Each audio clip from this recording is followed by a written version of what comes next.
J'en ai fait une il y a quelques années pour TF1 que j'avais beaucoup aimé. Mais c'est vrai qu'avant cette première expérience, j'étais pas très branché série. Moi, je viens du cinéma plutôt d'auteur et j'ai commencé enfant. Et que j'avais pas vu venir cette évolution de la série, notamment en France. Et je pense qu'aujourd'hui, on est dans une espèce d'âge d'or et qu'il y a parmi les meilleurs projets beaucoup de séries télé, quoi. Il y a plus d'innovation, presque plus de risques pris dans la série que pour les longs métrages qui sont plus formatés maintenant. Ça s'est un peu inversé. J'ai revu un peu mon jugement.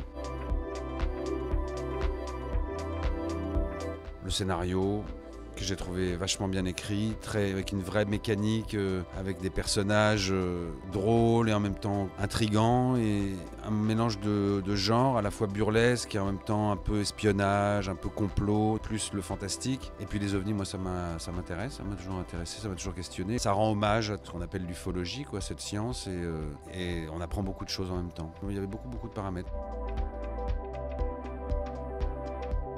Oui, il y a beaucoup de différences. Un scénario de série, c'est comme ça, tu vois. En général, c'est quand même si tu fais toute la saison, alors qu'un scénario de long métrage, maintenant en plus c'est recto verso, donc c'est comme ça. Donc t'as beaucoup de scènes, ce qui fait que t'as beaucoup de travail, mais en même temps c'est intéressant parce que ton personnage se développe sur plein de facettes. Et puis les plans de travail sont très chargés. Une journée sur une série, tu fais 4-5 scènes. Sur un long métrage, tu fais des fois une scène par jour. Et t'attends beaucoup. Sur une série, le rythme est beaucoup plus soutenu. Il y a tout un truc même technique pour les acteurs, de rendement, que moi j'aime bien personnellement. Donc voilà, je trouve qu'il y a un plaisir à jouer des séries. Puis surtout parce que quand t'as un bon personnage dans une bonne série, t'es content de le retrouver, t'as envie de savoir ce qui va lui arriver. Au bout d'un moment, tu le connais par cœur, tu serais presque capable de le jouer tout seul, sans personne. Enfin, tu deviens vraiment très proche de ton personnage.